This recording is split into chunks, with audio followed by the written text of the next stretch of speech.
This is a next generation indicator, a versatile tool for professional traders. To have it on your chart, here you just need to click on indicators and search stochastic overlay. This one, stochastic overlay regression channel, which is a new indicator from Zierman. Alright, in this indicator, we have two components. One is regression channel and the other is a stochastic oscillator, which is transformed into a dynamic band here on the price chart, as you can see. Let's begin with the regression channel. This channel is calculated based on regression. In case if you don't know what regression is a statistical method that is used in finance, investing, or other disciplines to determine the strength and character of the relationship between two or more variables. The most common form of this technique is linear regression, which is a perfect choice in the context of trading and investing because it can find and establish a linear relationship which helps us to find trends in the market.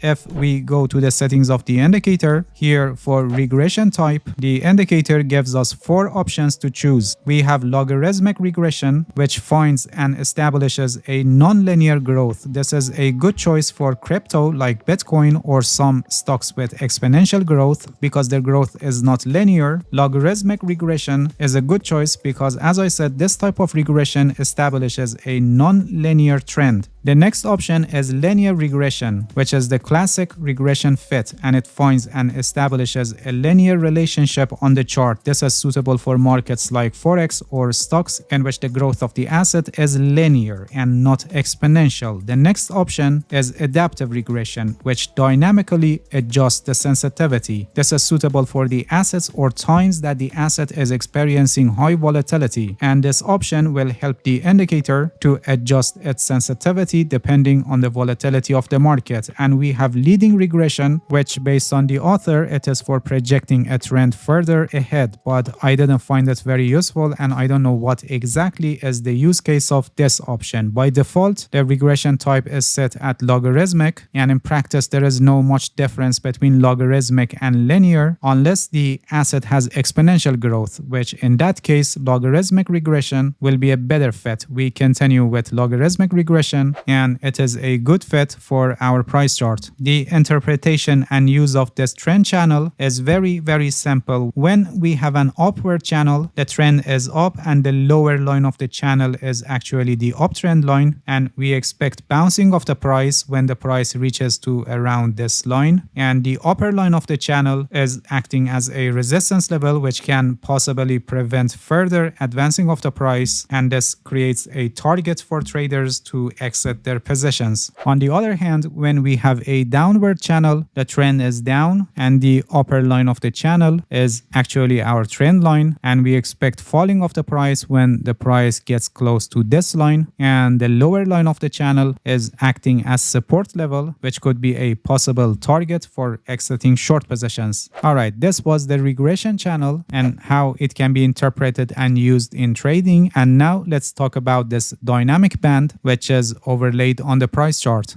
Here in the bottom of the chart, we have a stochastic oscillator, which by default, it is set at 14 for the length and 5 for K% smoothing and 3 for D% smoothing. By the help of a special calculation, this stochastic oscillator is transformed into this dynamic band, which is overlaid on the price chart. This middle line here in the center of the band is stochastic 50 level. The upper band is stochastic overbought threshold, and the lower band is the oversold threshold. So in times that the price is above the middle line, it's same as the oscillator is moving above 50, and when the price is below the middle line, it's same as the oscillator is moving below 50. When the price breaks below the lower band, it's same as the oscillator entering oversold, and when the price breaks above the upper band, it's same as the oscillator is entering overbought. These bands are dynamic, meaning that the bands adapt to the current volatility of the market. For this feature, the indicator uses ATR, so the bands dynamically adapt to the current volatility of the market. And because of this feature, the bands can also help us to know when the market is flat and when the market is trending. When the bands are contracted, this shows low volatility, so we can say that the price is moving flat in a consolidation period. And when the bands are expanded, we can say that the price is out of the flat market and it is trending in that direction. The direction of the band can also help us in identifying trends. When the bands are moving upward, the price is advancing, and when the bands are moving downward, the price is declining, and in times that the bands are horizontal, the market is just flat. We have also a heat map here that shows the strength of power for bulls and bears. This will help you to have an evaluation for the current situation of the market. For example, at the moment, you can see that the bulls have considerably more power in comparison to the bears. Alright, now let's see how by the help of this indicator we can find trading opportunities in the market. By the help of these components of this indicator, we can find trading opportunities in the pullbacks within a trend. When regression channel is upward,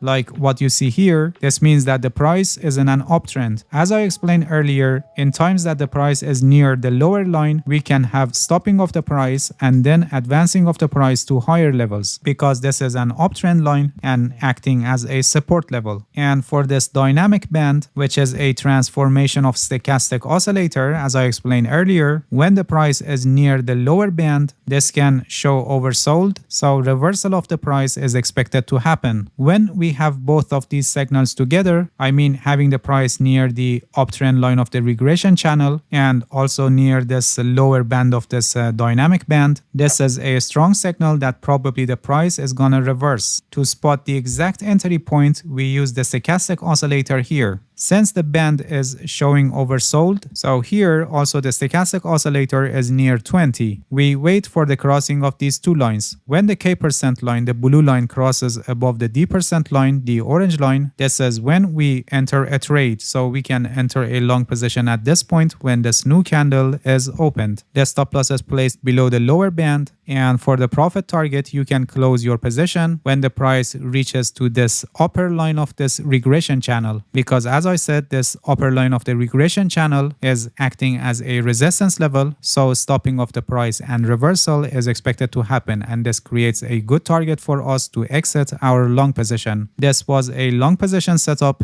and now let me show you a short position setup. When the regression channel is downward, this shows that the price is in a downtrend, so we want to find short position opportunities. As I explained earlier, the upper line of the regression channel is actually a downtrend line, and when the price gets near to this line, falling of the price is expected to happen. In this case here, the price is not very near to the upper line of the regression channel. It is above 50 level, but somewhere in the middle. But for this dynamic band, you can see that the price is near the upper band, and this shows overbought, which is actually when the stochastic oscillator is above 80. In this case, because the price is not near the upper line of the regression channel, in other words, one of the conditions is not met very well, so to decrease our risk, for trade entry, we don't use the bearish crossover of the D% line and K% line. Instead, we wait a little bit more to be sure that the downtrend is forming. When we get a candlestick closed below this middle line of the dynamic band, we can enter a short position. So based on this signal, we enter our short position here when this new candle is opened. The stop loss above the upper band and the profit target when the price reaches the lower line of the regression channel, because as I said, this line is acting as support level, so stopping and reversal of the price is expected to happen. This indicator is a very powerful tool that can effectively help you to find trading opportunities in the pullbacks within a trend. But please pay attention that this doesn't mean it will not give you false signals. No, this is not possible, and losing positions are always part of the game, and you need to manage your risk properly. There is a risk management strategy that is called 1% rule, and it's one of the best risk management strategies that you can use. I have a complete guide on this. The link is also placed in the description, and I highly recommend you to watch it, because without a proper risk management strategy, you cannot become a successful trader. Alright, that's it. Thank you for watching this video. If you have any questions, feel free to ask and leave a comment for me. I'll answer your questions as soon as possible. If you haven't subscribed to my channel, please subscribe and hit the bell so you get the notifications of my new videos. See you guys in next video, and good luck with your trading.